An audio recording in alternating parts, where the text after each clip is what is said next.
Step forward, please. 21-year-old Jamie Chandler is suing her best friend's ex-boyfriend, Jose Velasio, for cell phone bills and a disconnection fee. Miss Chandler, Mr. Velasio was the boyfriend of your girlfriend. Yes. They are no longer in love. No. Are you the girlfriend? And who is this? It's the ex. That's the girlfriend. I could have told you that. But while they were a couple, you decided to be a good sport and get Mr. Velasio a cell phone because he couldn't get one on his own, with the understanding that he was going to take care of the bill. So far, is that about right? Yes. Correct. Yes. And then there was a fight between Mr. Velasio and his girlfriend. Correct. Yes. That would be you.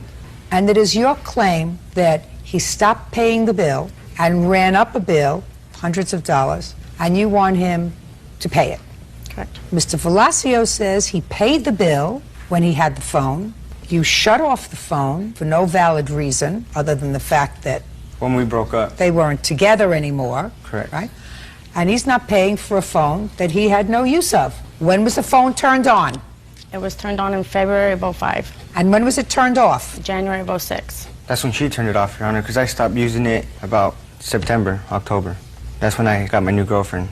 And when they found out... September of 05. Yeah. You stopped using the phone. Well, that's when she turned it off because they found out that I had a new girlfriend. Well, what I'm asking you is, when was the phone no longer in use? I'm not sure when he stopped using it, but he asked me to suspend the account so no more further charges could be added to it, and that was done on January 11th. And on January 29th, they suspended the account completely because there was no payments on the account, and it ran up over $1,000. Let me see the bill, and let me see the phone calls that were made and when.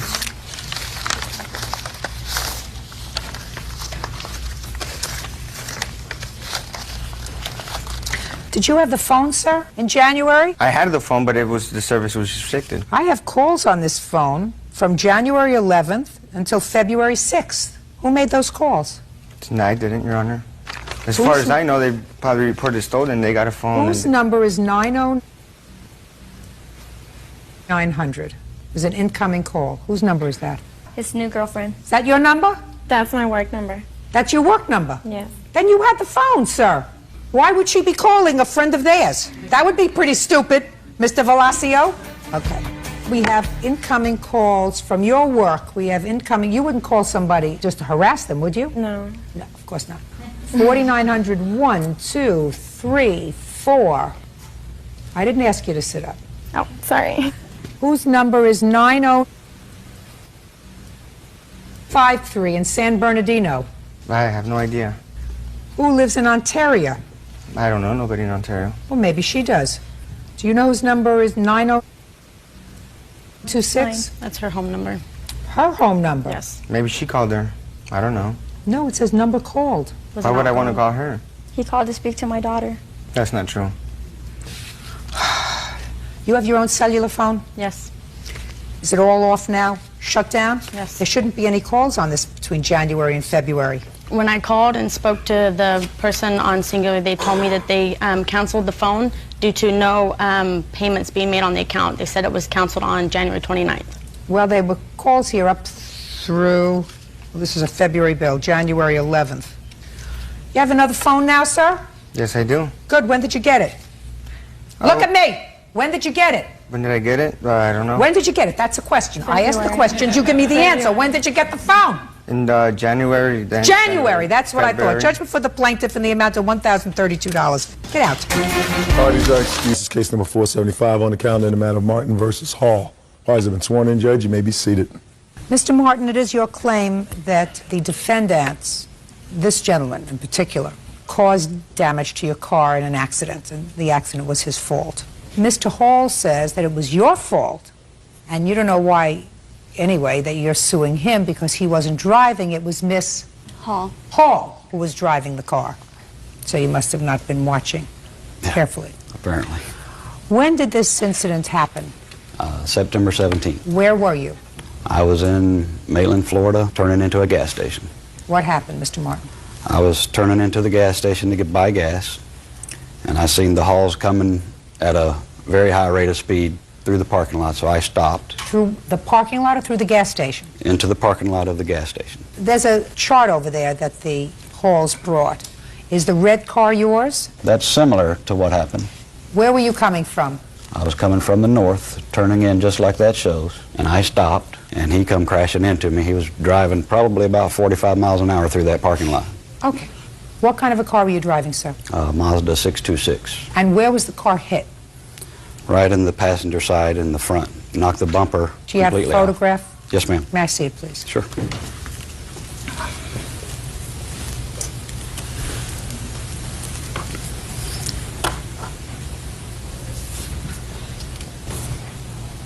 Is there damage to the hood? The bumper was knocked completely off, and the hood and all the lights were knocked out in the grill. All right, now what happened after the collision, sir? After the collision, I started to call the police, and Mr. Hall came over and said, "I'm sorry, I didn't see you. Please don't call the police. I'll have someone take care of your car for you." But my car was not drivable. So I proceeded with calling the police, and then I observed Mr. Hall removing the license plate from the car. From whose car? From his car. So when Yes. the police got there, I told him that he had taken the license plate off of the car and put it in the trunk. He went and found it, and then they claimed that Mrs. Hall was driving, but that is definitely not the case. So the police officer ticketed him for removing the tag from the car because that tag did not belong to their car, and then ticketed her for driving with no insurance and for careless and reckless driving. On their statement that it was Mrs. Hall who was driving. That's what they're claiming, yes. But it wasn't Mrs. Hall who was No, driving. ma'am. It was Mr. Hall. Mr. Hall was driving. And on page 2 is the correct diagram. It's very similar to that, but it shows my car in a straight line, not in an angle like that. Why did you take the plate off the car, Mr. Hall? Because the plate did not belong to that car, Your Honor. Why not? Because we put it on the car to transport the car to a sale lot to put the car up for sale. Well, where were you coming from, Mr. Hall? We were going from our residence to the gas station. We were putting gas into the vehicle and then taking the vehicle up to put it up for sale. Where were you taking it to put it up for sale? Literally 2 blocks away from there, which is also just a couple blocks away from our residence, Your Honor. Well, Mr. Hall, that doesn't make sense, sir. It doesn't make sense that why you would be putting gas in a car to take it to a place for 2 blocks. Because it was on dead E, and we're afraid the vehicle would run out if someone was to test drive it, Your Honor. Huh. When did you buy this car, sir? A few weeks before that, Your Honor. From whom? I You're don't looking down at your feet, sir. I don't remember the name, the gentleman's name, Your Honor. Did you have a bill of sale for it? No, ma'am, not on me. Did you have it then? No, ma'am, I did not. You're pretty slippery, sir. Show me where your car was hit, sir. Yes, ma'am.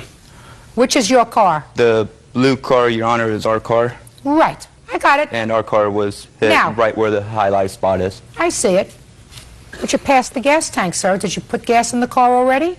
Yes, ma'am. Who put the gas in the car? I believe I did. And I ran I it want you to aside. think. I want you to think. Who put the gas in the car? I put in the gas, Your Honor. Do you have a license to drive a car? I do, yes, ma'am. Did you then? It was suspended, Your Honor. So the answer is you did not have a license to drive then. No, ma'am. So you had no license, no registration, no insurance. Yes, ma'am. So there would have been a good reason for you to lie to the police and tell them that your wife was driving when you were driving. There would have been a reason and a motive because you would have been taken in There would if you have were been. driving on a suspended license. Isn't that correct, sir? Yes, there's also a reason why I let her drive, because she is legal and not suspended. Listen to me very carefully, sir. On your best day, you're not as smart as I am on my dumbest day. I understand, Your Honor. Good. My question to you was, there was a reason for you to lie to the police to tell them that your wife was driving the car. There would have been a reason because you had already had your license suspended, right? Yes, ma'am. For what? For not paying a seatbelt ticket, Your Honor. Baloney. Now, where did you get the license plate from, sir, that you put on this car? From one of our other vehicles. How many other vehicles do you have? 2, Your Honor. Who insures them? My wife and I do. With what company? Progressive, I'm sorry. And were the other 2 vehicles insured at the time of this accident with Progressive? Yes, ma'am. May Why not have been. was- What? Excuse me, Your Honor. May not have been with Progressive. Progressive is our current one, I believe. Well, why don't you tell me, sir, because it's very easy to check. Why don't you tell me, what was the other company that you were with back in September that insured your other 2 cars? I don't recall the insurance company off the top of my name, Your Honor. Off the top of your name, you don't? Off the top of my head, I'm sorry. You don't. I'm nervous. You're nervous because you're lying, sir. And you know that I'm going to be able to prove that. Before the police arrived, when you took the plate off the car and put it in the trunk, what did you hope to accomplish by that, sir?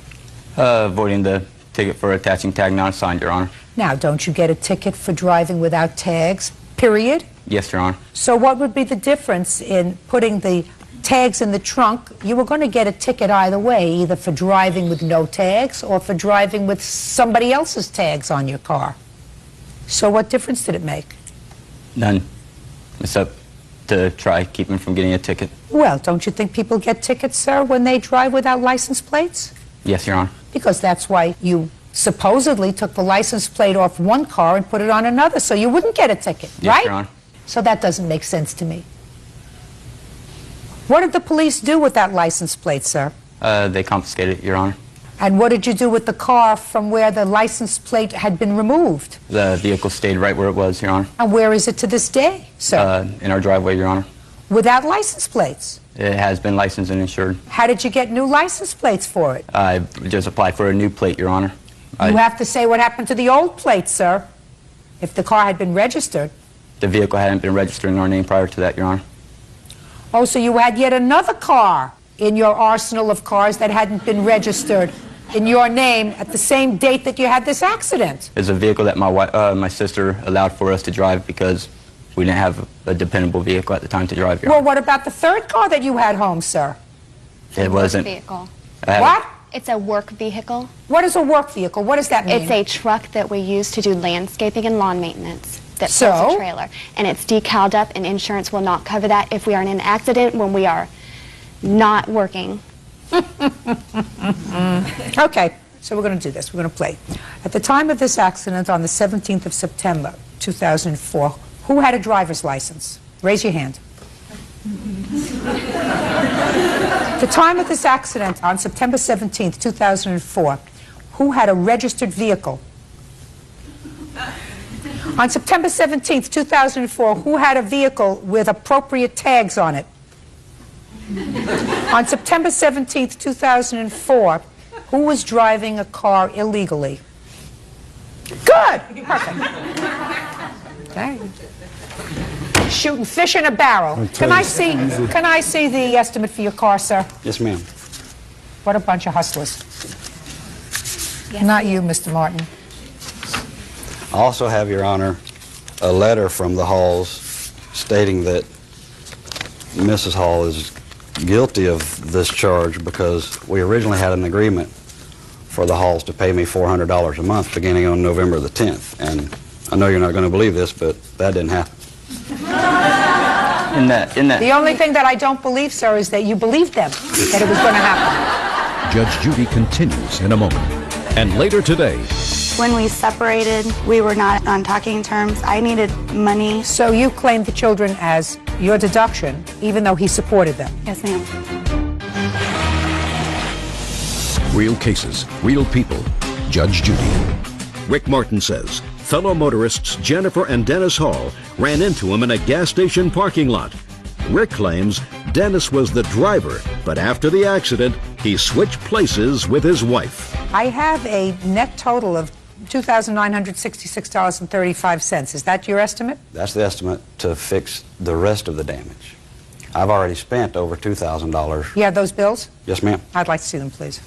In those estimates, Your Honor, he's also trying to recoup, he's trying to double charge for repairs that he made once originally on his first repair bill. And I have a listing of those if you'd like to see it. And then he's trying to get the same repairs covered again on his estimate he had previously handed Are you trying to do that, sir? No, ma'am. Did you have a deductible on the car? I had only liability. I did not have full coverage on the car because it's paid for. Okay, what did Allstate pay you? Allstate only paid the tow bills. And I tried to relay that message to the Halls, but they would not return any of my calls to find that out. So. They wanted you to go away like their license plates. Yes. Your Honor, when he originally showed up at our doorstep, he was demanding the $14.95 and repayment as well as new headlights. So how much, just a second, so how much did you give him, Mr. Hall? I gave him $0. Well, now you're going to give him $4,834. Judgment for the plaintiff, that's all. Parties are excused. You may step out. The first thing I thought was they were going to drive away. We like to buy and sell vehicles, and my husband was in the back seat. I didn't ask him what he was doing. I took a photograph of the license plate. I can still tell you the number of that license plate right now. When the gentleman hit us, my husband bounded out of the back seat, driver's side, and of course everybody thought he was getting out of the driver's seat. I think that they're professional con men or deadbeats. I don't know. When Jennifer asked to see some type of receipts or anything, he didn't provide any. Instead, he just went and got additional estimates and came up with this claim with that. When I went to his house, he told me that I was not the first person that he ran into. That would be why he doesn't have a driver's license. And now the next case. All parties in the matter of Conger versus Tates, step forward, please. Plaintiffs Chuck and Karen Conger are suing the father of their grandchild, roofer Jeremiah Tates, for the cost to fix a '97 Ford Escort. The Congers claim Jeremiah's driving caused the transmission to blow. Mrs. Conger, you have a daughter whose name is Brenda. Correct. Let me guess, Brenda. Yes. Your stepdaughter. Yes, ma'am. And this is a convoluted story of a car, a 1997 car, that was purchased for your daughter and the defendant, her then boyfriend and father of the two children. And the arrangement was that the two of them would pay you back for the car. Well, then they had an off-again, on-again kind of arrangement. And at some point, Mr. Tates took the car with your daughter's permission because she got a new car. And he was driving the car and making the payments. Yep. And then the engine blew on the car, and he had the car towed to your house, and he said, I'm not making payments on it anymore.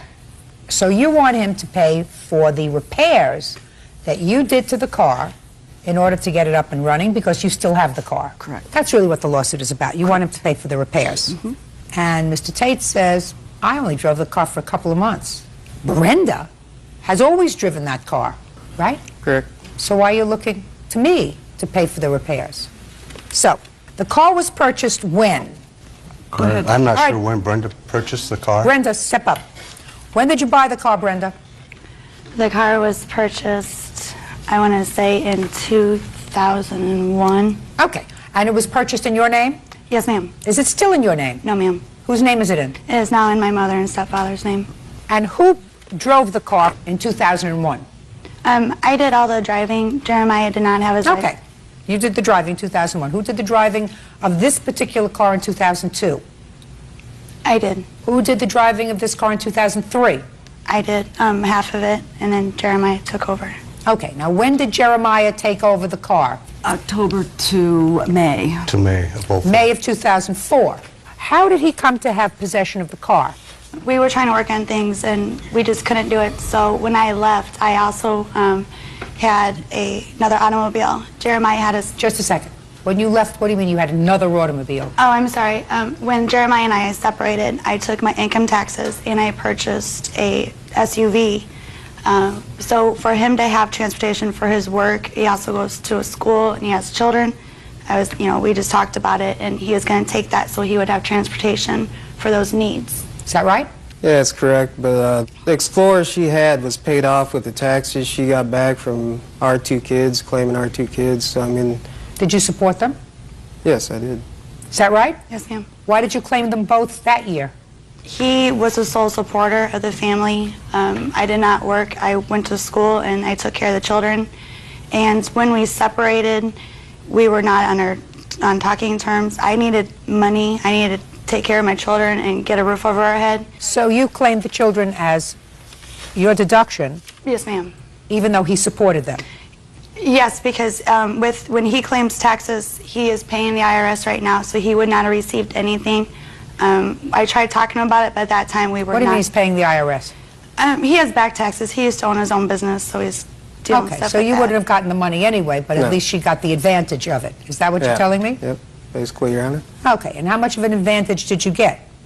Not much. I think my return was only $3,100. $3,100. Yes, And you ma'am. got $3,100, and you actually did not support the children. He did that year. Yes. Fine. Who's driving the car now? My daughter is.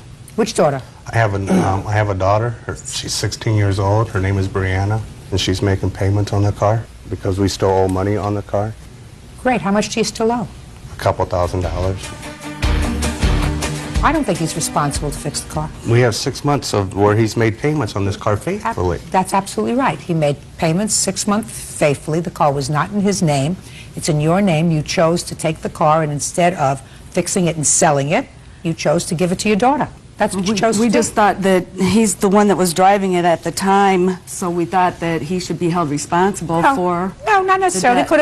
The engine could have blown when your daughter was driving the car. She drove the car for 3 years. Cut your losses. Well, he made payments on this car with faith, and if he would have taken out a loan, he would have had this car then. Shoulda, woulda, coulda. May I? Shoulda, woulda, coulda. You also could have fixed the car and sold it. I understand your view on I was the one driving, but I was the only one with the legal license.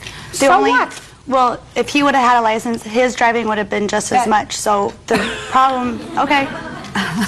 Madam, you want to also explain the $3,100 that should have actually gone to the federal government and went to your pocket instead? I also worked. Oh, that's a lot of baloney. No. You said to me a moment ago that he was the sole support of the children the year that you claimed the children on your tax returns, and you did it because you knew that if he claimed the children, he would not be getting a refund because he owed for back taxes. So you claimed the refund. You needed money to buy a new car, which you took $3,100. You bought a new car. You gave him that one. Good. Leave him alone. Goodbye. Parties are excused. You may step out. Parties have been sworn in, Judge. You may be seated. Ms. Hasevic, it is your complaint that because of the defendant's conduct in reporting certain behavior that really never happened on your part, that you lost your job. You want to be compensated for that. Is that correct? That's correct. And the defendants say that they had some business dealings with you. They found your conduct unacceptable. They reported that to your boss, and they had a legitimate right to do that. Yes, Your Honor. Okay.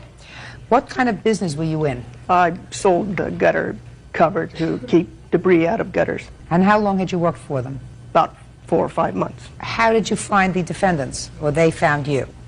They called in, I think, on a radio ad. Is that true? That's correct, Your Honor. Yeah. Okay. What happened that caused you to call and make a complaint about the plaintiff? Your Honor, basically it was just Karen's behavior. We were very interested in the product. It looked very good, and I expressed to her in the beginning. Tell me what the product looks like. It's actually a sheet metal device that goes over your gutter to deflect the needles and leaves off the gutter and allow the water to go in. Awesome product. Anyhow, we were very interested in the product. Karen came out to the house. We asked her to do an estimate. She left me with a tape and a sample of the product. I expressed to her that I wanted my wife to see the tape because she wasn't home at the time. What date was that? I believe that was the Saturday, the 24th, I believe was that was the date, yeah. Anyhow, she expressed to me that she needed the tape back. It was her last tape, and I clearly understood that and promised her we'd get it back to her. My wife got home late that evening, didn't get a chance to view the tape. The next day, she did, which was a Sunday. We in turn decided at that point that we had some friends that would be interested in the product as well. So we figured we'd hang on to it till Monday and get it back to her. Over the weekend, Karen left several nasty grams on my telephone, on my cell phone, expressing her desire to get the product back. The tape back. Right. Come Monday, she made a phone call or two to the house, which my wife, Whitney, answered, and she can tell you basically what took place there. She called me on the phone, and she says, I really need to get my tape back. And I said, well, I got a friend that owns a gutter company, and I wanted to let them see it to see if they thought it was credible, that it might work. And she goes, well, I really need to get my tape back. I says, well, do you only have one tape? She goes, yep, I only have one tape. I go, well, okay, fine. I said, come get it. And she did. On what date did she come? It was on Monday evening. Okay. Which would have been the 26th, Your Honor. Okay, Yeah, so what 26. happened when plaintiff came and got the tape? At that point, Your Honor, I'd arrived home from work, and I got a knock on the door, and it was Karen. She was obviously upset. I said nothing at first, went and got the tape, handed it to her, and said, I apologize that you didn't get it back as quick as you wanted based on the messages I retrieved. She was obviously upset. She got cranky with me and, grabbed it out of my hands and was obviously not real happy about the whole thing. And I said, Karen, the product that you're representing is awesome. I love it. We're interested in it. But the way you're treating me, I'm not going to buy anything from you. Her response was, I don't want to sell you anything. And I said, fine. Then I asked her to leave or I'd call the police. Now, several days went by and I got a subpoena served to our house, and it referred to a Bruce Hasevic was suing us for something. Now, I never met a Bruce. I haven't got a clue who Bruce was. So I was shocked. I didn't know what it was all about. In doing further research, I recognized the last name, which is on the back of her flyer, Hasevic and then Karen. So what kind of subpoena did you get? I got a small claims subpoena that said my wife and I, who she never met, Your Honor, were being sued for loss of income liable, malicious behavior, slander, and so on. May I see it, please? Sure.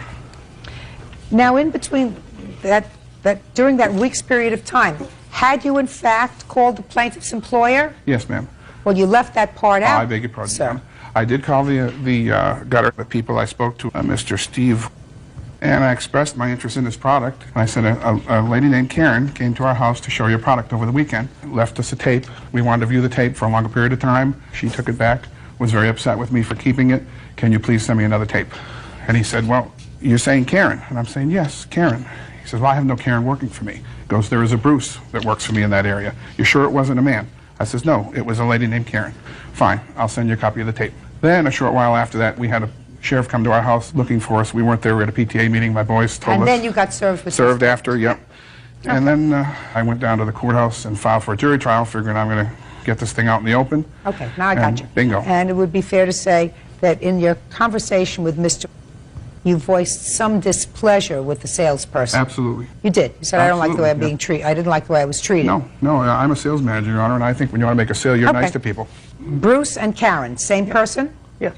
Okay, so that's both you. Mm-hmm. Now, when you went to work for this gutter cover company, did you interview with this Mr.? Yes. I actually did sales before I ever met him, and then... For the same company? Yeah, I was working for the previous franchisor, and he came down after that. I sold several deals before that. When you interviewed and worked for them previously, you worked for them as Bruce. Right. To your knowledge, did this Mr. know that you were also Karen? We had talked about it. I called the office and said that there would be a person as Karen out there, and that my hair was long, and that people do see me as a woman. You intend to maintain that persona? Yes. My problem, Ms. Hessevic, is that you seem to ascribe some behavior to the defendants, which is actionable. Why do you believe that they do not have a right to call your employer and say, I'm dissatisfied with the kind of treatment that I got from your rep. I like the product. I'm interested in buying the product. And if your employer decides, for whatever reason, to let you go, why do you feel as if you have the right to sue the defendants? Because when I talked to Steve on Tuesday, he told me that the severity of their complaint against me was such that he had to believe that they were telling the truth. I told him they were not telling the truth, and then I told him exactly what happened. And as she said, she told me to come out and pick up the tape. On the phone call, she did not say that. She hung up on me. And I have copies of the phone call that was made to him. He said I made several threatening phone calls. You went out there to get the tape? Yes. No, I said nasty grams. I didn't say phone call. Nasty grams? Yeah, on my cell phone.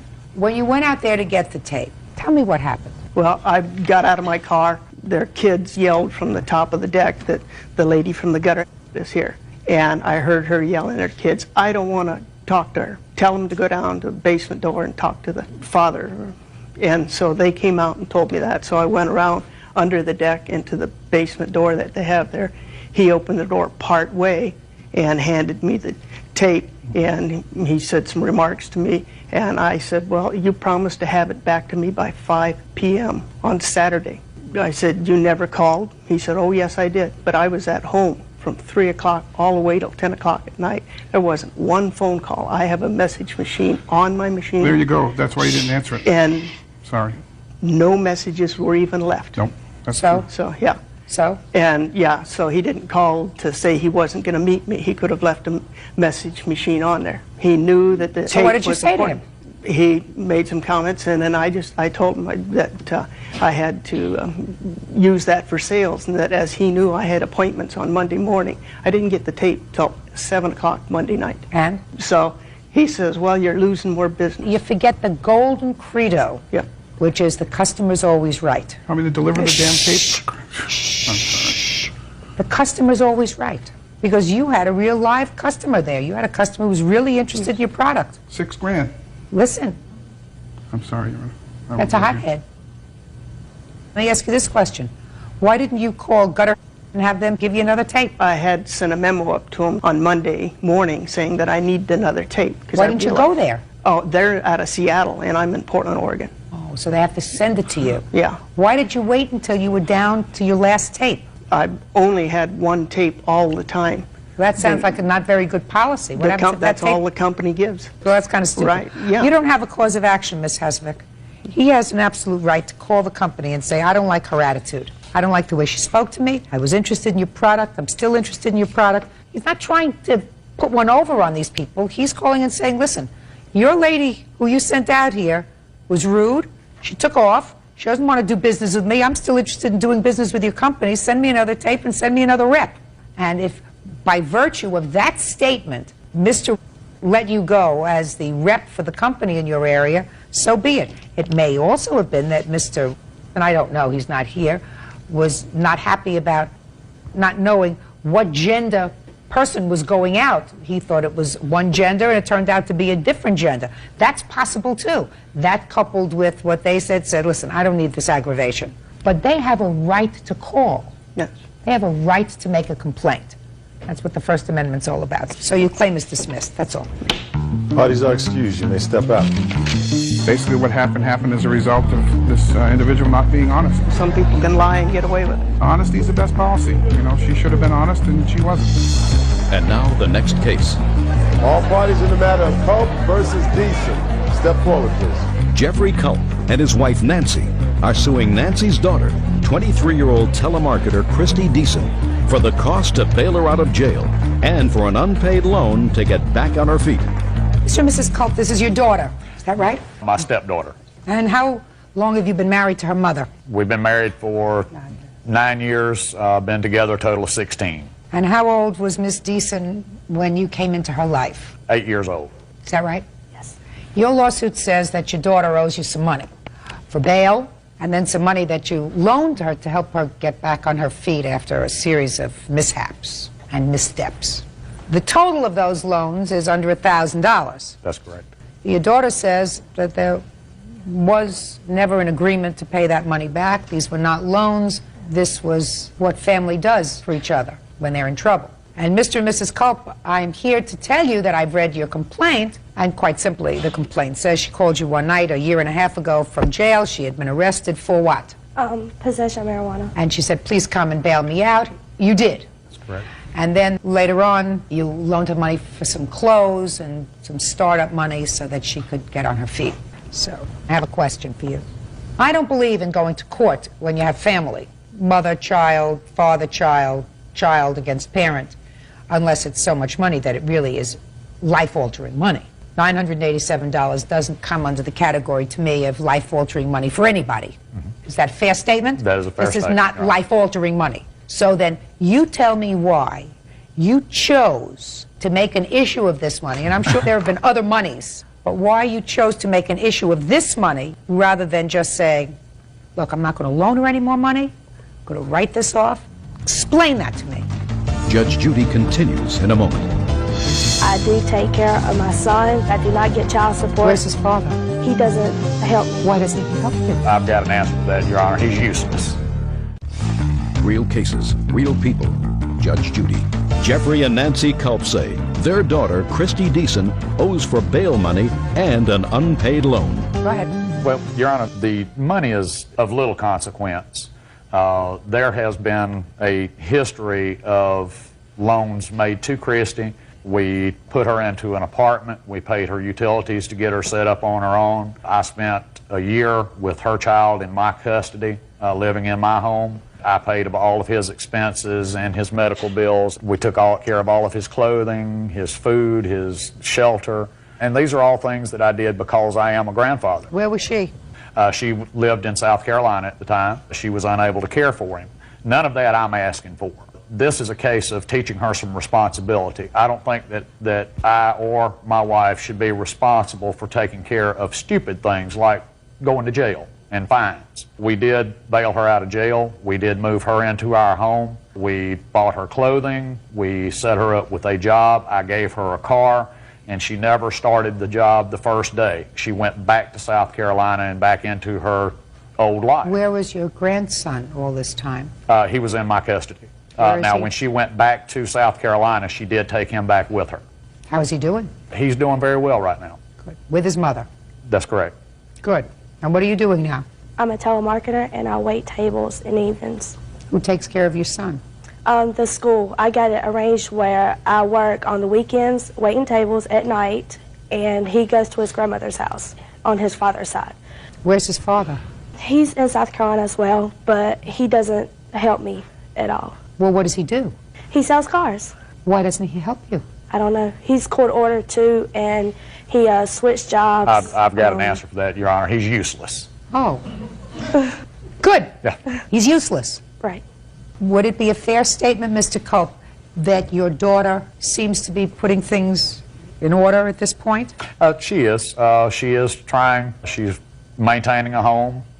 She maintains my grandson. She works 2 jobs. Great. So why now have you decided to bring this lawsuit? Because Christy and I have had this conversation over and over again throughout the past year. I have asked her to, if need be, pay $5 a week toward what she owes. You know? And, Christy, let me hear. I just don't have the money. I pay all of my bills by myself. I do take care of my son. Like I said, I do not get child support, so I just don't have the money. Well, let me ask you this question. Sounds to me as if your stepfather has been more like a father to you. Fair statement? Right.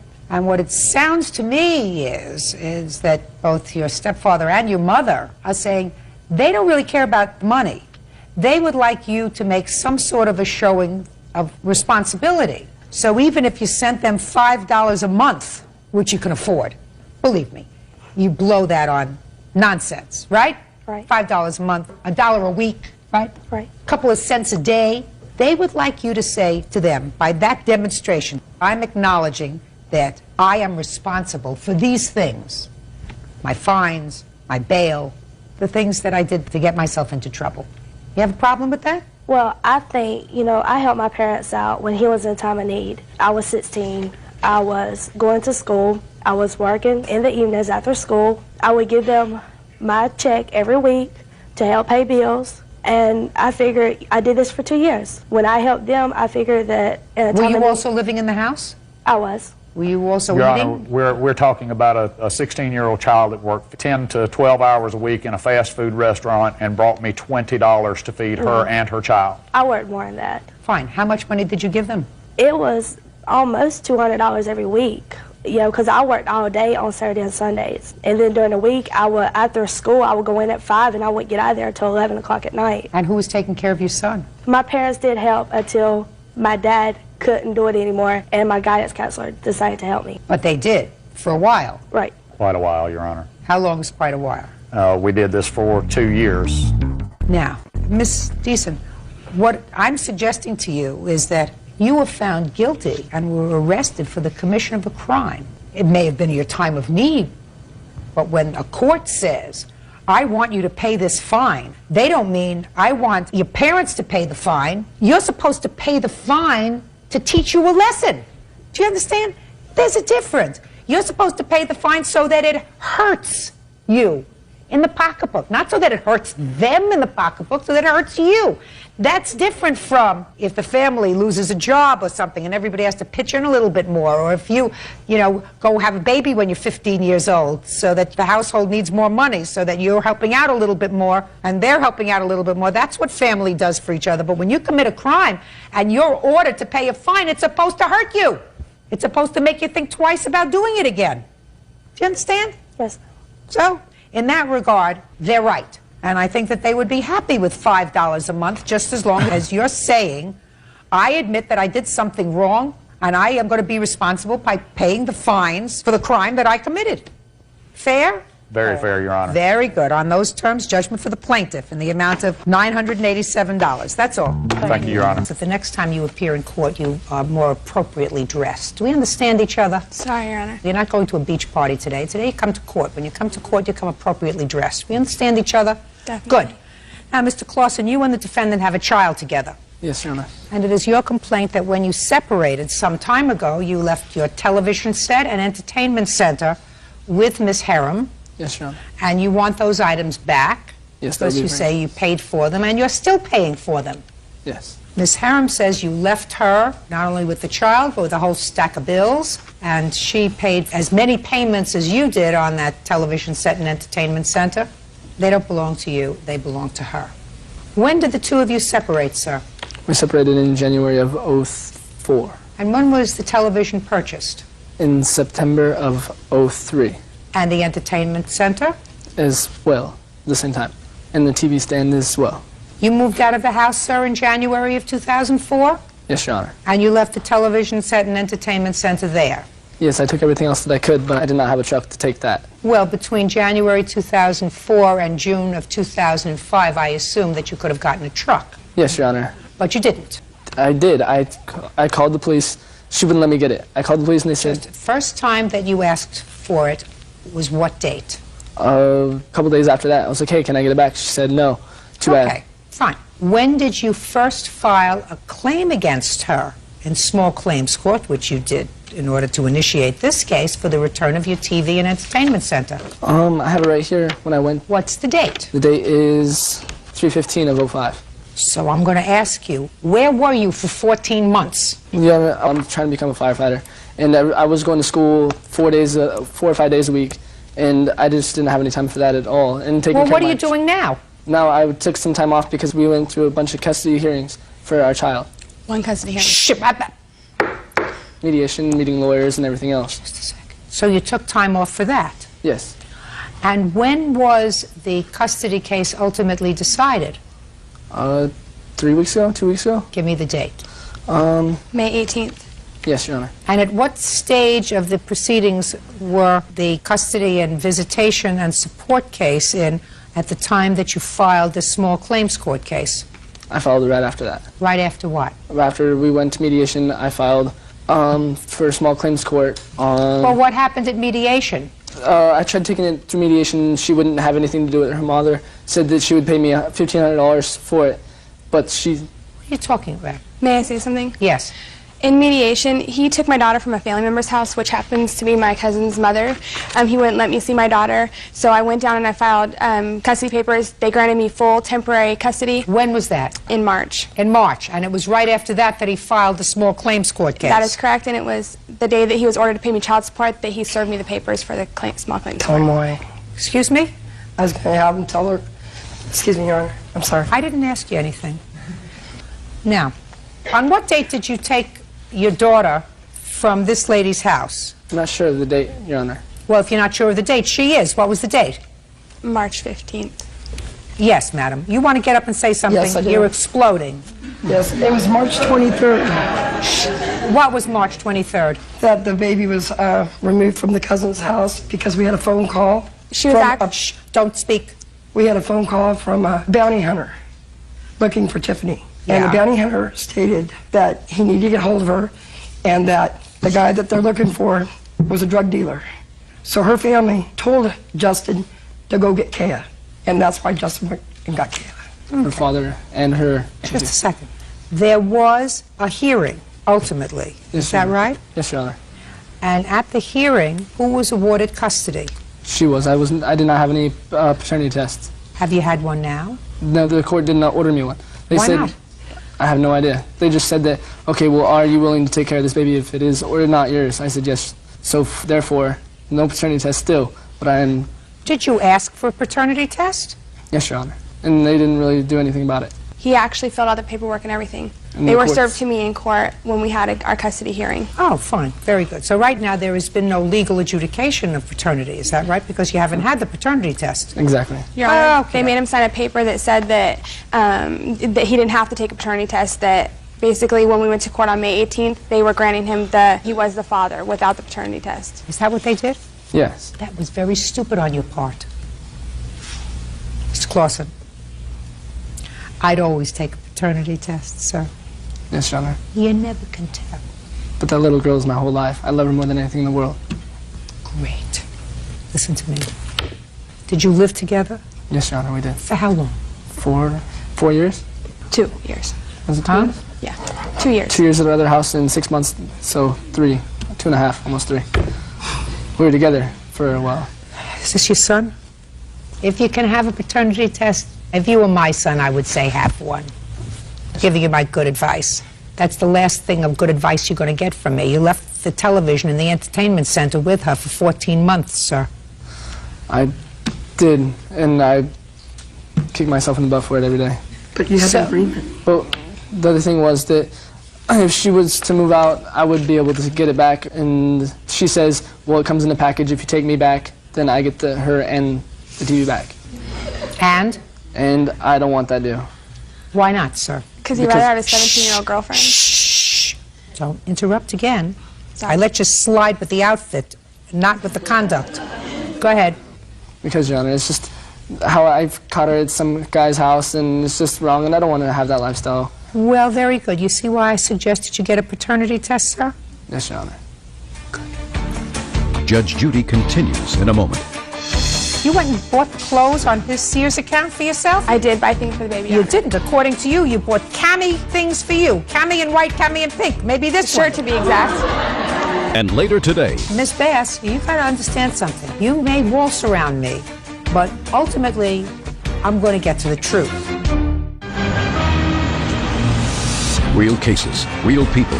Judge Judy. Justin Clausen says the mother of his daughter, Tiffany Harem, owes for the return of property and credit card charges made without his permission. Now, you get a paternity test, sir. What you don't get is a television and an entertainment center that you left there for 14 months. Do you understand? Yes, Your Honor. Madam, you could sit down. Thank you. Get over the television and get over the entertainment center. After 14 months, they're abandoned property. You left them there. I assume that your daughter is watching the television set? The one that you left? No, it's in storage. It's sitting in storage. Is that sitting in storage? No, it's not, Your Honor. Where is it? It's in my house. In my bedroom, to be exact. If you would like to call her father would say that it's in the storage. It's underneath his name. I'm not calling her father. I'm telling you, get over it. Thus far, the order was that she has custody and you have visitation and everything is nice, even though custody didn't end up the way you wanted it to end up, right? Yes, Your Honor. That doesn't mean that you try to exacerbate an otherwise relatively calm situation by filing a small claims court 14 months after the fact for a television set. Well, that was It's not stupid. That was not the only thing, though. She went to Sears and purchased some stuff on my credit card. Oh, I'd like to see that. Here's the receipt.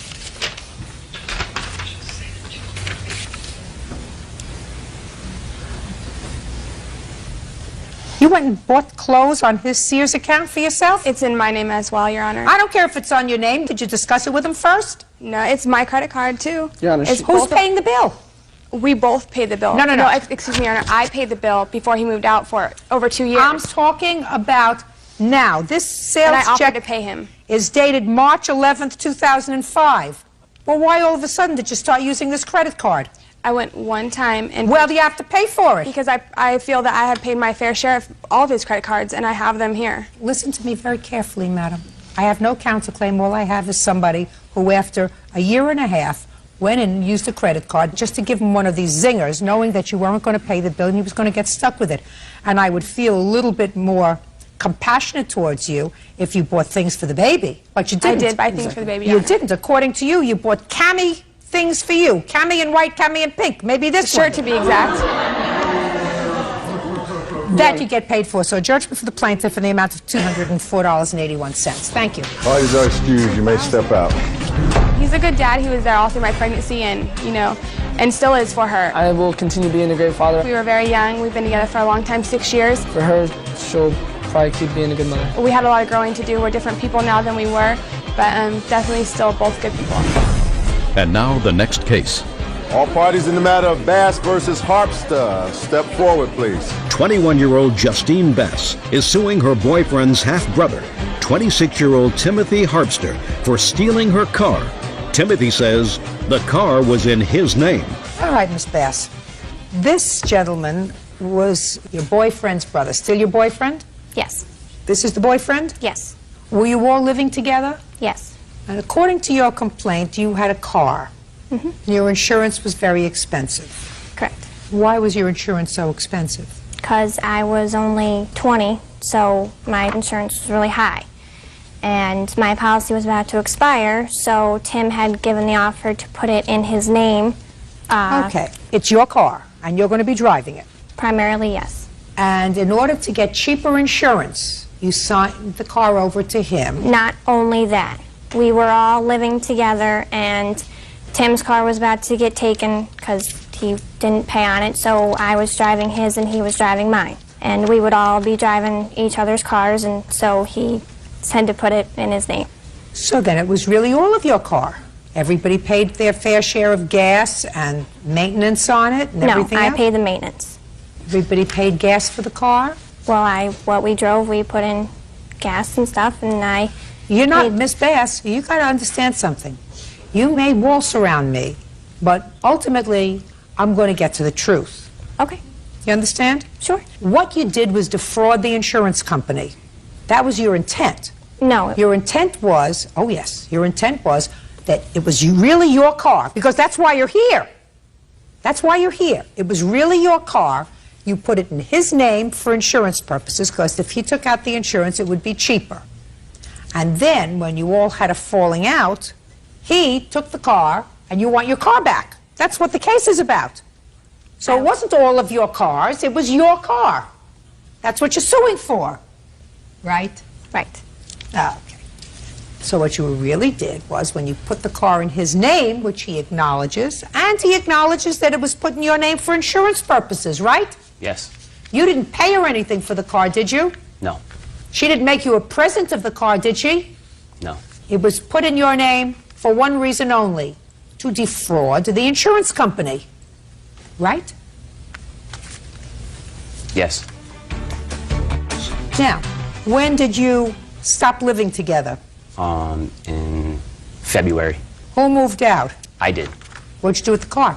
Well, it sat at the house. I moved out on the 1st of February, and shortly after that, Justine, my brother, I guess, moved out of the house. When? As of, I think it was March, around March 1st. When did you move out? We moved out on March 1st. And? I actually had some problems with Justine and my brother trying to get some of the things, my belongings, back out of the house. Finally, I did get to pick up the motorcycle that was left in the garage. I don't care about your things. That's not for me, Right. sir. What happened to the car? Like I said, we had gotten into some arguments and things. I didn't take the car until almost the end of March. The car was left at the house. In the old house? Yeah, they actually moved out and didn't take the car with them. Is that right? And it sat We there. couldn't.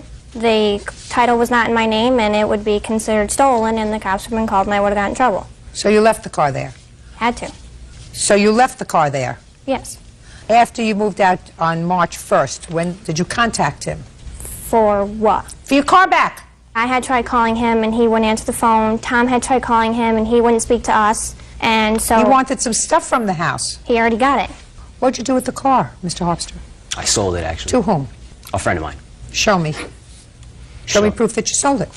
I don't even have proof, but I did, though. When did you sell it? 3 weeks ago. Actually, I didn't even have a problem with giving them back the title for their car. I didn't want their car. I could care less about that car, but when I asked them for the rest of the things back, such as the key for the motorcycle that was left in the garage, they started a big problem. So you sold the car? No, not necessarily. How much did you get for it? $900. What year car was it? 92 Acura. How many miles did it have on it? 117,000. Could I get the blue book on a 1992 Acura?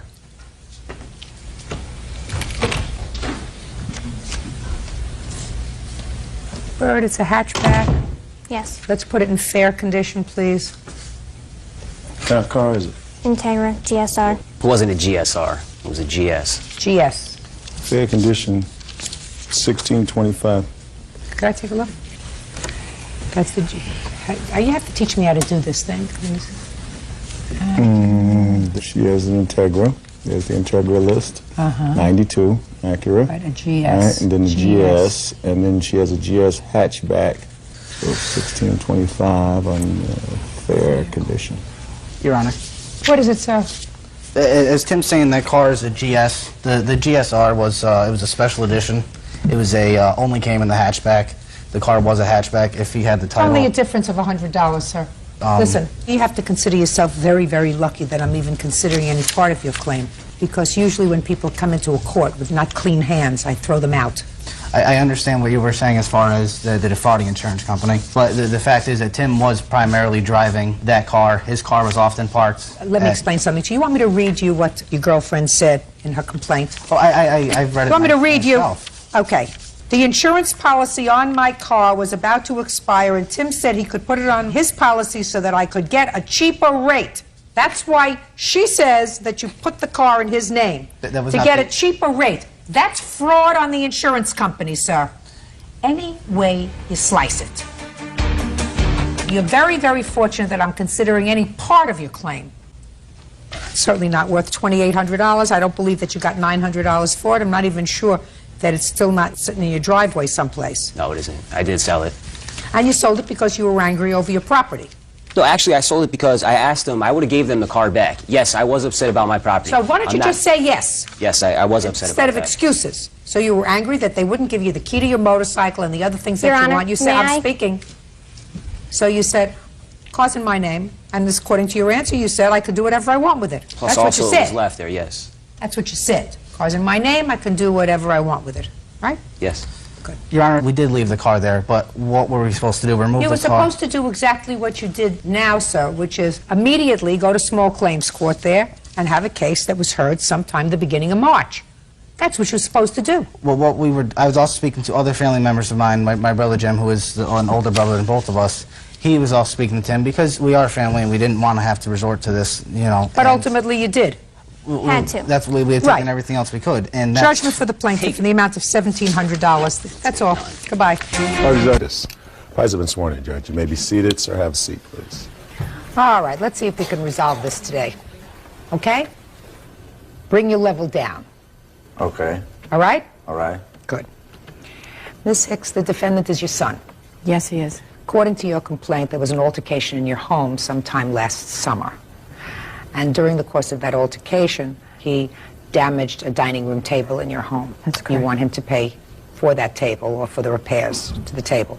I honestly believe after reading the complaint and the answer, there's a lot more here, and probably not the reason for this lawsuit, but we'll get to that in a minute.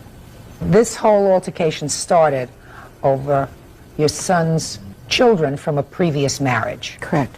I gather that you don't see those children regularly. Is that right, sir? Once a year, if I'm lucky. And you decided to form a more intimate relationship with the children's mother so that you could visit with them. That's correct. And made arrangements for the girls, they're two girls, Yes, ma'am. to come to visit you. Correct. Where do the girls live? The girls live in Connecticut. And where do you live? I live in Oakland, California. So, how old are they? Leanna is 8, she'll be 9 in July, and Simone just turned 11 in January. And ultimately, their mother agreed to let them come to visit you. I had to go out and spend some time with them because neither one of us had seen the girls in 4 years, and see if they were willing to come. I didn't want to bring them out and have them, you know, afraid. And I spent some time out there with them, and they were willing to come, and she was willing to let me. But there was a stipulation to allowing the girls to come to California with you. What was the stipulation? Is that I was in control and responsible for the girls. She did not want their father to have them alone. He could come visit them, he could spend time with them, he could do whatever he wanted to as long as I was there. Did you tell your son that the girls were coming? I told him that I was hoping to bring them back. I couldn't guarantee it. But as soon as we landed, I took the girls straight to his job. Is that right? Yes, ma'am. So you saw your girls, you hadn't seen them in 4 years? 3 years and about eight and a half months. Was it nice to see them? Very nice. And that all came about because of your mother's efforts. Yes. Did you communicate with your son the fact that the only stipulation was that he couldn't have the children alone without you? Absolutely. When did you tell him that? When I called him and told him we had landed, I had the girls. And he said, "You're coming by here." He wanted to spend some time with them. So I agreed to leave them at his job with him, and I would come back and get them. I honestly don't even know exactly what went on, but he ended up leaving his job and taking the girls to his house and then bringing them back to me at about 2 o'clock in the morning. And I told him we could not do that again. I was going to find out, and the whole point of this was to be able to have the girls back and forth on some type of a regular basis. Why did you bring the girls back 2 o'clock in the morning? Because that's what time I started work, was at 2:30 in the morning at my job. That's right. That's right. Wrong. That was wrong. Do you understand that that was wrong? No, I don't understand it that Okay, way. well, I'll tell you why. Okay. Your mother, through some effort, had reestablished a relationship with your two girls, and your two girls are in the custody of their mother. Absent a court order to the contrary, she has the right to stipulate what the parameters of this visit will be.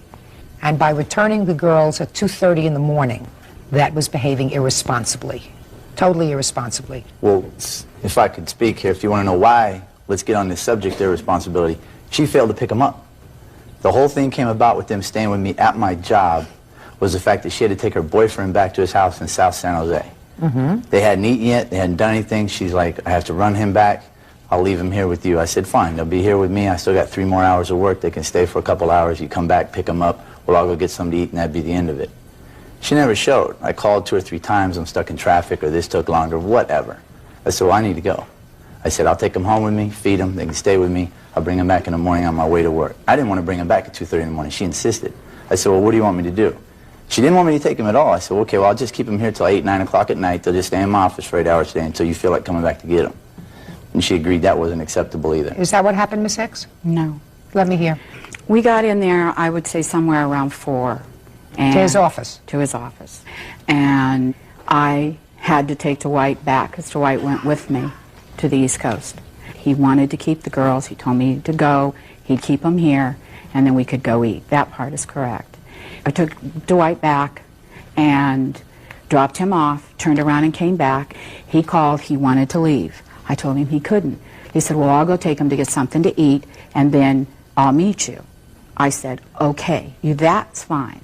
Then he called and said, no, I'm taking him home. So ultimately the girls came home at 2:30 in the morning? Right. It was a mistake for you to leave them with your son? That's true. Because that was in direct violation of your agreement with their mother? That's true. So what happened on the day of this altercation? He called me that morning and The told next me, morning? No. I would say about 4 or 5 days later. Had he seen the girls in that 4 or 5 day period? No, I hadn't seen them once, Your Honor. Not to mention it was 3 weekends later when I arrived. Okay. Had you called your mother about coming over to see the Several girls? times. Well, what happened when you called her about coming over to see the girls? They were never there. She was never there, they were never there, or when I wanted to come over, it just wasn't going to work out. I couldn't do that. Or a weekend when I just wanted to take them to the city. No. Well, you couldn't take them away to the city, Mr. Freitas, because her agreement with their mother prohibited you from doing that. I have joint custody of those kids. No. If you have joint custody of the children, then what you do, sir, is you proceed with your rights in a court if your custodial rights are being interfered with. But your mother had an agreement with their mother. This was not your visitation. This was a gratuitous visit by their mother and their grandmother. So I don't know what kind of joint custody you have with the children if you haven't seen them in 4 years. She won't let me see them. Every time the judge says I can see them, she goes to Puerto Rico. Then you have to pursue that, sir.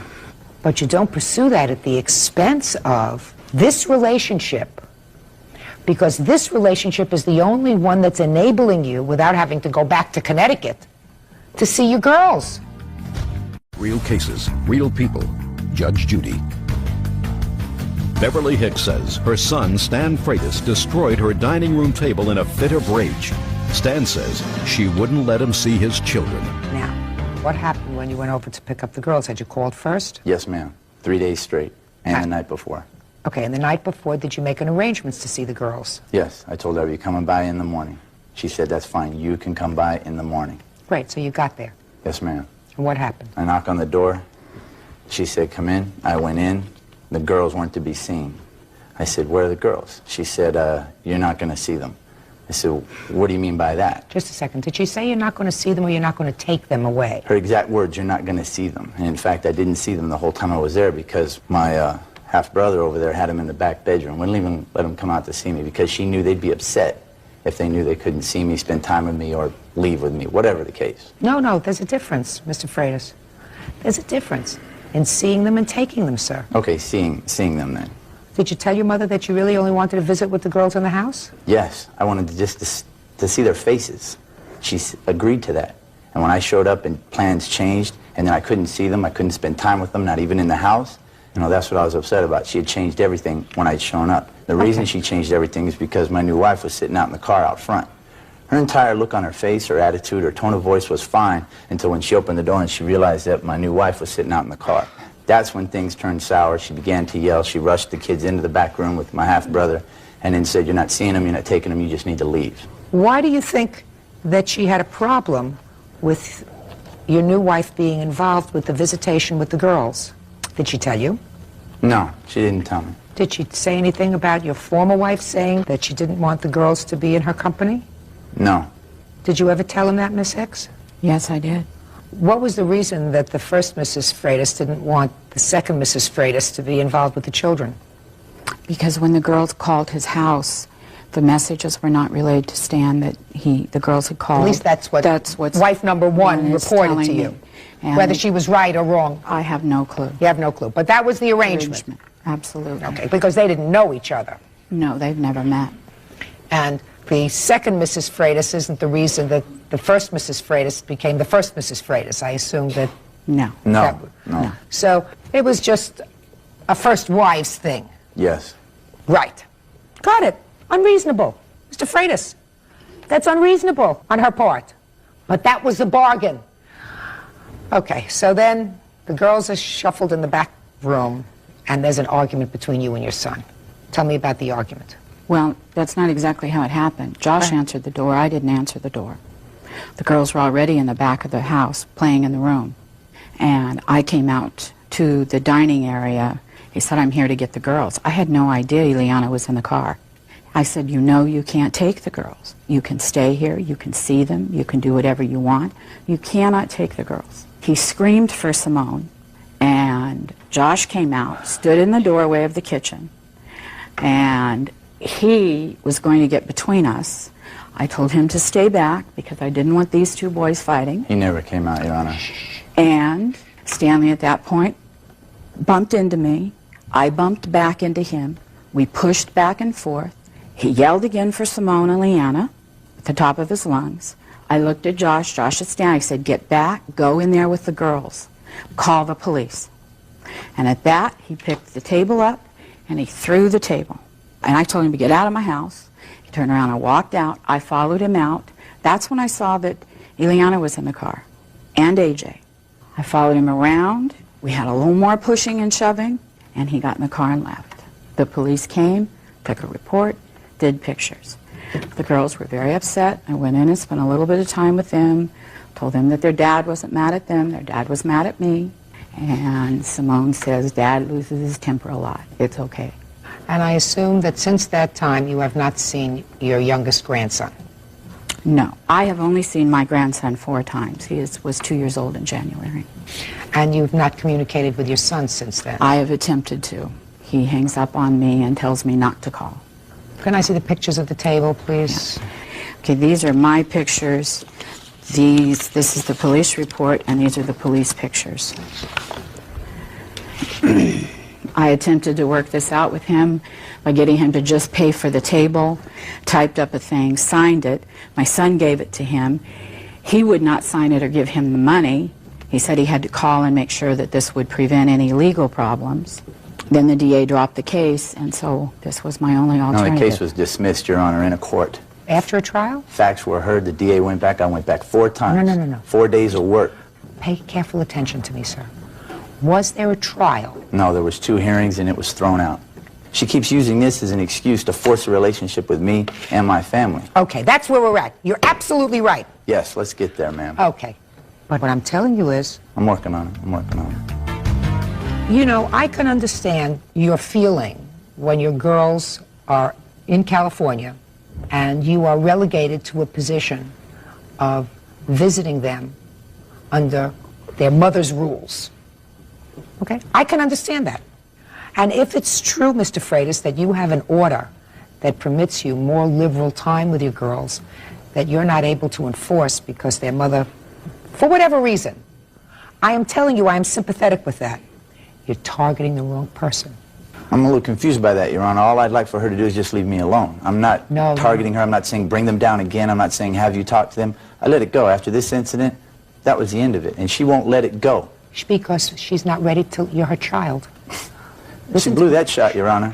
Tell me if I'm wrong, Your Honor. If this is your child, you look at his point of view and you work for his best interest, not some ex-wife. No, 3,000 miles away. Or at least work it down the middle, you know, somewhere in between. She can't do that, well, then Mr. she made the deal with the devil, Your Honor. I didn't make the deal. No, Mr. Freitas, that's not a deal with the devil, sir. You haven't met my ex-wife? Cute line. Mr. Freitas, your mother may have made a deal with the devil in order to get your girls here to California. And if that was the only way to do it, you shouldn't have put her in a position to say, well, now that you got the girls here, now we're going to play it by my rules.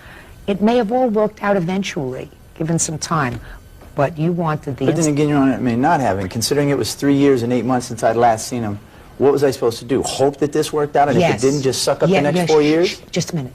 You want to know the answer? The answer is you got to see your children. You got For 4 hours in my office. Just a second. You got to see your children, and you could have seen them again. She wouldn't You know, let me. listen, no, yes, Mr. Freitas, you're wrong. And I can't believe that. I cannot believe that you... Neither could I. No, Mr. Freitas, you're very angry. And I don't blame you for being angry at Cold. First, you say that you made a loan to him a little over a year ago. He needed some money for a lawyer and for some fines. And while he paid you back some, he still owes you money. Yes, ma'am. Second, that you ultimately broke up with each other. You moved out of the apartment that you were sharing and both contributing to, with the understanding that Mr. Moss was going to pay the rent. He ended up not paying the rent, and in order to preserve your credit, you paid the rent because you were also on the lease. Yes, ma'am. And then some nonsense about a cell phone. I hate these cell phone cases. You know, I think that they ought to abolish the ability of people to get cell phones for other people.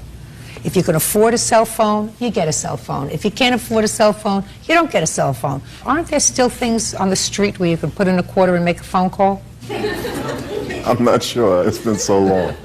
I think that there probably are, or else you wait until you get home, or write a letter, or use a stamp, or something. I agree. But if you can't afford a cell phone out there in television land, don't get one, and don't get anybody else one. I want a copy of this for my kids. Would you do that? Yes. Yeah, I'll get you one. Thank you. Anyway, when did you move into this apartment together? February 13th of 05. And what was the rent? $425 a month, everything included. And your arrangement was that you split the rent? No, ma'am. We decided to, because I had more bills going out monthly, that he would pay majority of the rent and I would help him pick up whatever was left of the monthly rent. So how did you deal with that each month? Every week he would get money from his paycheck. He would put it in an envelope in the apartment. When rent was due, whatever money wasn't there to pay the rent in full, I would put in. Is that right? Yes, ma'am. So how much did you put in? I was anywhere from $50 to $100 a month I was putting into my own money that he was short. And what were you paying for? Car loan, insurance, student loans, credit card bills, the cell phones. Okay. And when did you move out? I moved out shortly after we broke up on July 1st. I called the landlord and said I was leaving and told her why. Why were you leaving? I found out some stuff that he was doing behind my back, and that did not make me happy. And then we got in an argument. It got heated. I didn't like the situation, so I left. Did you make any arrangement with him about staying in the apartment, or did you just leave? I left, and I called the landlord, told her where I was and why I left. She said that if he would agree to go on the lease. That's hearsay. Now, she left in July. Yes, ma'am. When did you leave? I left in August, I believe. Think carefully. I think it was September, October. Think carefully before you give me an answer. October, ma'am. August, September, or October? October, ma'am. Mr. Moss, I want you to try not to irritate me, sir. Yes, ma'am. I have a very low threshold. Yes, ma'am. So you left in October. Yes. October what? Beginning of October, ma'am. I'm not sure what day. I believe it was the 7th. 7th. Well, the 7th is into October, so you owed rent for. You left in July, so I assume you paid July's rent. No, ma'am, I didn't. Why not? Because he obviously had paid it because they didn't notify me that he didn't. Did you pay August's rent? Yes, ma'am. September? Yeah, I believe. Not yes, all of it, ma'am. Not all of it. I think you should have stayed with her because she can finish your sentences because you're having these mind lapses. Yes, ma'am. How much of October's rent did you pay? I believe about a little over $200, ma'am. October. October, nothing in the beginning. $425 in October. And how much of September's rent did you pay? Little over $300, ma'am. How much? I ended up having to put in, with his late fees and the remainder of the rent he didn't pay, it was $157.50. Plus the $425 for October? Yes, ma'am. And what about November, December, and January? What did the landlord do with November, December, and January? Do you have an agreement with him? I have their paperwork right here. Can I see it, please?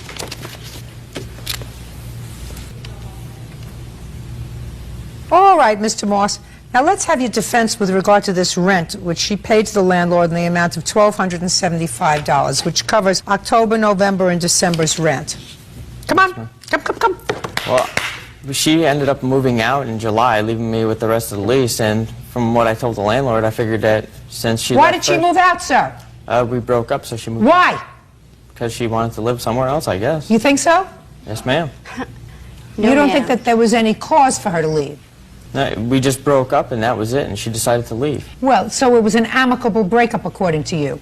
It was just pretty much she broke up with me, that was it. Listen, do you know what the word amicable means? Yes, ma'am. Sir. Was it an amicable breakup? Amicable breakup usually means that two people sit down and say, listen, we have this lease, let's see how we can resolve this. You know, I can stay in the apartment and you leave, or you stay in the apartment and I'll leave, and this is the way we're going to resolve the bills, and this is the way we're going to resolve the loan. It was amicable at first, ma'am. It was at first. We agreed on some things, and it was. What did you agree on? Mr. Moss? Basically, what I agreed on was that I can, for as long as I could, I can, you know, maintain the rent. No, Mr. Moss, that's not what you said. What do you mean, as long as you could, you would maintain the rent? I didn't say I was going to do it until the end of the lease, Your Honor. Where are you living now, sir? I'm living in another apartment now, in the same town. With whom? Myself. What's the rent? $320 a month. So that's a difference of $100 a month in the rent. Yes, ma'am. So if you had paid this landlord $320 a month rent, she would have been relieved of the burden of paying the landlord $1,275, right? The Yes, landlord ma'am. would have come after her for only a few $100s, right? Yes, ma'am. So why didn't you do that? It must have cost you something to move. It cost me quite a bit to move, but... So why did you move? I couldn't afford to stay there at that time. I had to borrow from friends just to move to another place. But I couldn't borrow enough to actually maintain there, and then I didn't want to just stay there anymore. It was just... That sounds like a lot of double talk to me, Mr. Moss. Judge Judy continues in a moment. What did you need a lawyer for, Mr. Moss? Identity theft. Whose identity did you steal? Father's. Father pressed charges? Yes, ma'am. He must have been really angry with you for something else. He told me his father was dead. And later today, You have another phone now, sir? Yes, I do. Good. When did you get it? Look at me. When did you get it? When did I get it? I don't know. When did you get it? That's a question. I ask the questions, you give me the answer. When did you get the phone? real cases, real people. Judge Judy. Nicole Hunsinger claims ex-boyfriend Brian Moss owes for rent, a cell phone bill, and attorney fees after he was arrested for identity theft. Okay. Now let's get to the loan. When did you make this loan and for what? It was for attorney. What did you need a lawyer for, Mr. Moss? I had another court case, Your Honor. What kind of court case, sir? Criminal court. For what? Identity theft. And? Whose identity did you steal? Father's. Your father's? Yes, ma'am. How much money did you rack up before they found out? $1,087, ma'am. Father pressed charges? Yes, ma'am. He must have been really angry with you for something else. I haven't talked to him about 7 years, ma'am. Apparently, he told me his father was dead. No, ma'am. Okay. Did you receive probation in that case? No, it was, if I didn't get in trouble for 6 months, it was a sponge. It was what? A sponge. It was just gotten rid of.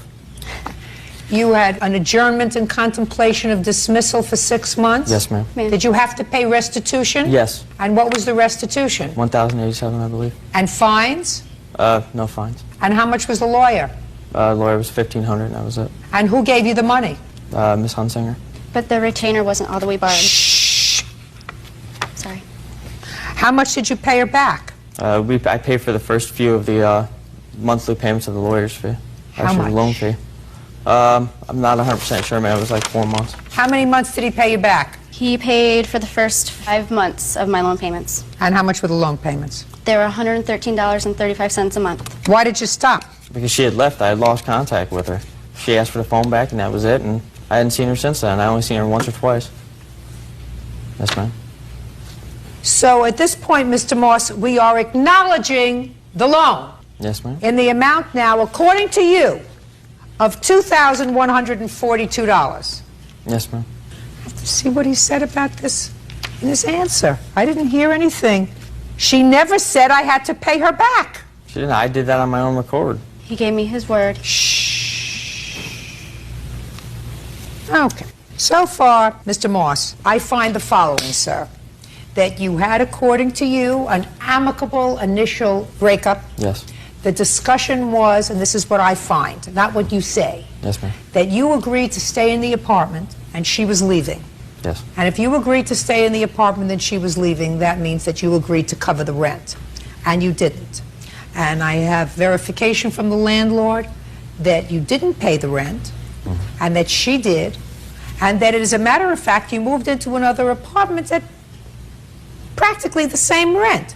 So you really could have stayed there and maybe been shy a couple of $100, not the $1,275 that she had to kick in. So I believe that you had an agreement with her to stay there for the duration of the lease. Did you move someplace else? Yes, ma'am. Where did you move? I moved across town with a friend. You pay rent? Yes, ma'am. How much? $465 split half, so it's for $232.50 a month I pay. Maybe if you had a friend, Mr. Moss, you could have gotten yourself that kind of situation. In any event, I also find that you owe her for the remainder of this loan that you stopped paying. That's $21.42. Those two figures together are $34.17. Now, I want you to do this cell phone really fast. I can... Miss Hunsinger. Real briefly, yes. Really fast, because you know how irritated I am with cell phones already? Yep. Go ahead. He's just said that we lost contact and this is why he wasn't giving me money. Well, the last loan payment I paid was August, which was a month after we had broke up. I did receive money for the August payment, so he had the cell phone in order to keep in contact, to make arrangements to get money to pay the bills. And well, my cell phone bill here of 5,977 minutes. 5,977 in one billing cycle. Everything in this that's highlighted orange is a number, a dating service he was calling, and porn numbers on my dime. What months was he doing that? From April of 05 to October of 05. While you were even living, when while you were living together? Yes, ma'am. He was calling a dating service when we were together. Why weren't you getting the bills? It was your phone. After the first 2 billing cycles of our cell phone bill, they stopped sending a detailed bill. Well, after I allowed him to keep the phone, to keep in contact with me, I got detailed 60-page bill for one bill. Should have gotten it before, Miss Hunsinger. Yes, ma'am. I know. Should have gotten it before. Because you're going to deal with that cell phone bill. It's going to make you smarter for the future. Going to make you smarter and stronger. It will. He will. He's going to never again. Good girl. Who is this? That's my stepfather. Looks like a nice man. All right, Mr. Moss, there are no free rides in this world, sir. You owe her $3,417. You're a very lucky girl. Thank you, ma'am. Right? Thank you. The first mistake that you made was, as soon as you found out that he had stolen his father's identity, you should have packed your suitcase and fled. I'm aware of that, but and he told me he was dead. He told you his... He told me his father was dead until and it was he got okay charged. to steal his identity because he was dead? He came back from the dead and... Do you understand what I'm saying to you? Yes, ma'am, I do. You know, I do. you have to hire a lawyer, and in order to get an adjournment and contemplation of dismissal, unless the DA is not playing with a full deck, which is an ACD, which is what he got, he has to plead guilty. He has to say, I did something wrong, which he sort of acknowledges, that he stole his father's identity. And you had to know that in your soul, right? How old are you? I'm 26. 26. And you? 25, ma'am. Was this your first arrest, sir? No. Got it? Kiss the ground. Look up to God and say, thank you, God. Before I got further involved with him, before I made a baby with him, before he took everything that I have for now and the future, move on. Yes, ma'am. Kiss him Parties are excused. You may step out. I just think it's wrong, but I mean, there's nothing else I can do about it, so. A slime. That's all I can say. He's a liar. It was just funny because everything was a gift until we broke up. Nope. Not a gift. He knew they were loans, and he agreed to pay him back. Basically, she was trying to hold everything that we ever had together over my head, and I just couldn't take it anymore. He's a liar. He's a criminal. He's a liar. Pretty much, we just didn't see eye to eye on so many things. I won't trust again. It's going to take a long time. Their mother, if she's interfering with your rights to see your girls, your target is the wrong person. She tried to do the right thing. You wanted her to breach her agreement, which could have, if the girls went home and said, I went out with Daddy and his new wife, and we spent the day, we spent overnight, we spent the weekend. Their mother says, that wasn't our agreement. They're never coming out to you again. You broke your word. All bets are off. It would have been a tragic mistake. So when you say to me, well, maybe it would have worked and maybe not, and then I would not have seen them for another 4 years, that's possible. But right now, she did it. She put your girls in the same state that you were, in the same county, on the same block, in the same house. You got to see them. To be able to see them, to visit with them, even once a year if your mother brings them out, is better than nothing. But you're picking on the wrong person, sir. I'm not picking on her. When this incident happened, that was the last contact I've had with her, and she keeps repeatedly trying to have contact with me, and I don't want it. It's over. Go do your thing, leave me alone. That's all I ask. Good. Give me the estimate for the table. I tried to get him to pay for the table. Listen, I know what it's about. I see no matter how hard I These try, are the he's going to be receipts. angry. Miss Hicks? That's the But breakdown. she's using These this are the table as an receipts. excuse. Of course she is. I absolutely agree with you. And that's right, Your Honor? That's right? No. When a judge in the criminal court said this is a bunch of nonsense... Judge in the criminal court wasn't going to waste their time, Mr. Freitas, when you say, she wants me and I don't want anything to do with her. It's over. Not smart. Okay, Mr. Freitas, you have my sympathy as a parent who's having a difficult time establishing an ongoing relationship with two of your children. There may have been a reason for that. I don't know. I don't know what the reason for the breakup of your first marriage was. I don't know if you had the same kind of anger that you seem to have now that's part of your personality. But I do have sympathy for you with regard to not seeing your girls. I think that to choose to target your mother... I still don't get this target my mother. How have I targeted her? You targeted your mother by cutting yourself off from her and cutting her off from her other grandchild. That's how you targeted her. You said, it's okay for me not to have anything to do with my mother anymore. I'm cutting her off. She is now, in my mind, dead, and there is no reason for me to see her. I'm not going to allow her to see my child. What reason would I have to see her? She wouldn't even let me see my own kids. I don't even have a phone number for where they're at. And she couldn't even let me see them? She did let you see them. She brought them to your office. If she were going And to on the first day, and then the whole time they were here, I wasn't allowed to see them? Mr. Freitas, I want to tell you something. You know that relationships usually don't last, right? Yes, Is that a ma'am. fair statement? You know how many mothers you have? Well, she needed to value it on the other side, too. Listen, try receiving, Mr. Freitas. You're only going to have one mother. You're cutting off the wrong person. Judgment for the plaintiff in the amount of $1,600, that's all. Parties are excused. You may step out. Your Honor, this is case number 334 on the calendar. In the matter of Berger versus Berger, parties have been sworn in. You may be seated, folks. Have seats. Mr. Berger, you and the defendant used to be married. You have 2 children together. You've been divorced according to your complaint for 18 years. Yes, ma'am. You say that your former wife owes you $302.44, which you claim you overpaid in child support for one of your children. You graduated from high school and the money was taken out of your pay. Yes, ma'am. You want her to give you back that money. Yes, ma'am. And your former wife says that she used that money for your daughter's graduation, the expenses for her graduation, and get over it. Which, quite frankly, considering everything in this world, would be my response to you too, were you my ex-husband. But since we're not there, I'm going to find out whether there is any merit to your claim, sir. Yes, ma'am. You have how many children? 4. How old are they? The youngest is 14. The oldest is 24. Okay, and with the defendant, you have an 18-year-old Yes, ma'am. and 22-year-old. so it's only your 18-year-old daughter that we have issue with. Your younger children still live with you? Yes, ma'am. Okay. And how much child support were you paying when both children were living with your former wife? When I was paying for both of them, at the end, it was $300 a week, I think it was. $300 a week or $300 a month? At sometimes, support was ordered per month. At sometimes, it was ordered per week. You know? Yes, ma'am. It was $760. A month? Yes, ma'am. I have, this is the documentation of all the, since it's been going through child support enforcement, of how much he's been paying.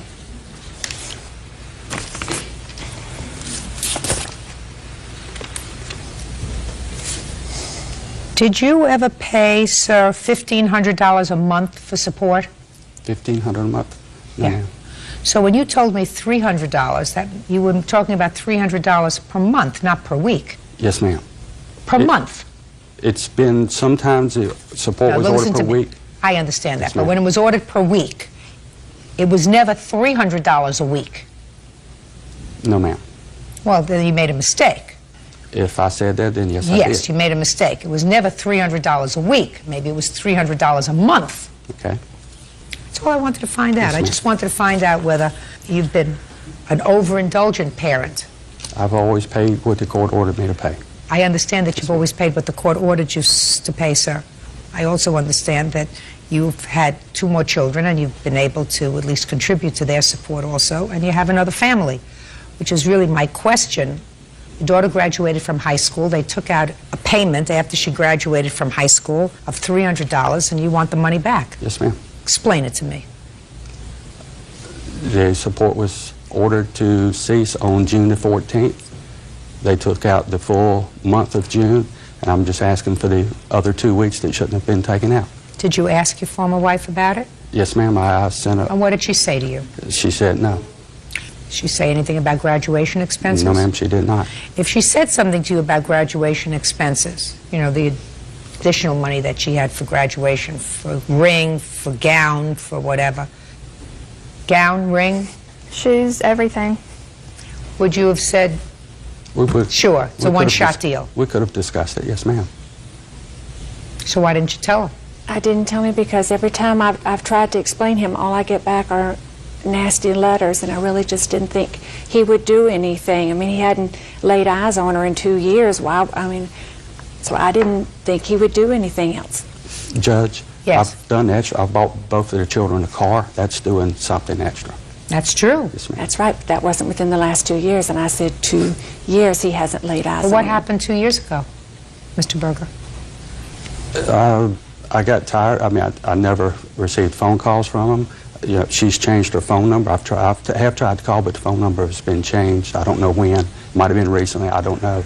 I just basically give up. That's too bad. Yes, ma'am. Did your father buy you a car? He did. Stand up. Tell me your name. Stacy Stack. Stacy. When did he buy you a car? 2.5 years ago. Did you thank him?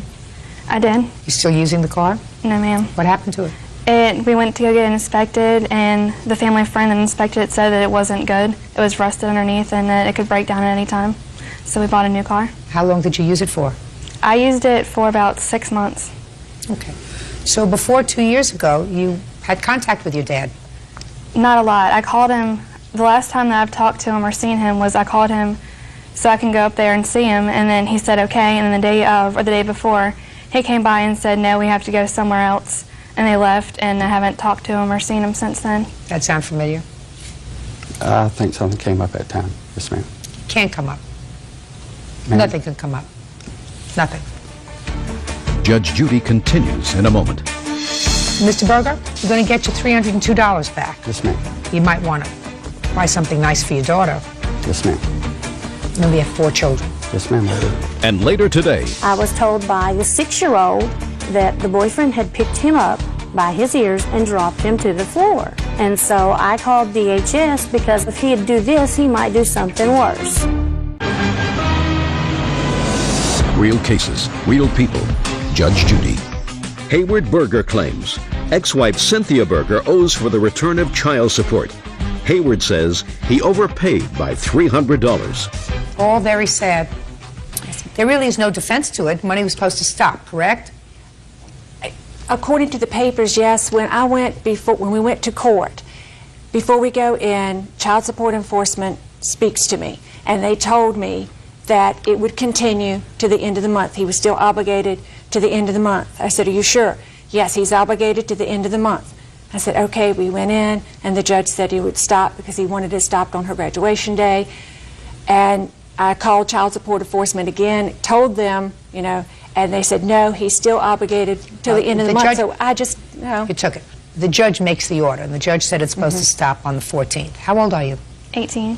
When were you 18? March 13th. And the overpayment was $302? Yes, ma'am. Okay. Mr. Berger? Yes, ma'am. You're going to get your $302 back. Yes, ma'am. You might want to buy something nice for your daughter, but you're entitled to it back. Yes, ma'am. Remember, you have 4 children. Yes, ma'am, I do. Good. That's all. Judgment for the plaintiff in the amount of $302. Parties are excused. You may step out. It seems like when it counts in front of the judge or whatever, she comes off as a good guy and I come off as a bad guy. Every time he's mad at me, he hasn't seen the children, he didn't take the children, he doesn't buy them presents, and he says it's because of me. My daughter going by my ex-wife's maiden name shows some of what's been going on, the brainwashing for the kids. I would have liked him to start seeing us when we were little so we'd get to know him, but we're older now and we know what happened, so. There's many trips I've made. It's a 2.5-hour drive from my house to their house to pick the children up. He's never tried. He cares more about the money than myself and my brother. I would like to have a relationship with my kids in Richmond and try to mend fences if possible. Maybe it's hopefully the last thing I see of him. I haven't seen him in 2 years and it really doesn't bother me any. And now the next case. All parties in the matter of Isbell versus Espinoza. Step forward, please. Homemaker Holly Isbell is suing her former friend, 25-year-old nurse's assistant Michelle Espinoza, for unpaid babysitting fees and miscellaneous expenses. Holly says she cared for Michelle's kids while she was in the hospital. Ms. Isbell, according to your complaint, the defendant was hospitalized. Yes, ma'am. And you were contacted to see if you could fill in while she was hospitalized, which was on an emergency basis, to watch her 5 children. Yes, ma'am. You agreed to watch her children, and you want to be reimbursed for babysitting services as well as miscellaneous expenses for the children while they were in your care. Yes, ma'am. Ms. Espinoza says the two of you were friends. You used to watch each other's children all the time. You filled in for each other. There was never an agreement to pay you for babysitting services, and she doesn't owe you anything. In addition to the babysitting services, it is your claim that the defendant also has embarked on various acts of harassment, and Yes, you want ma'am. to be compensated for that. How long have the two of you been friends? Probably for about a year and a half, almost to 2 years. And you have children? Yes, I do. I have 3.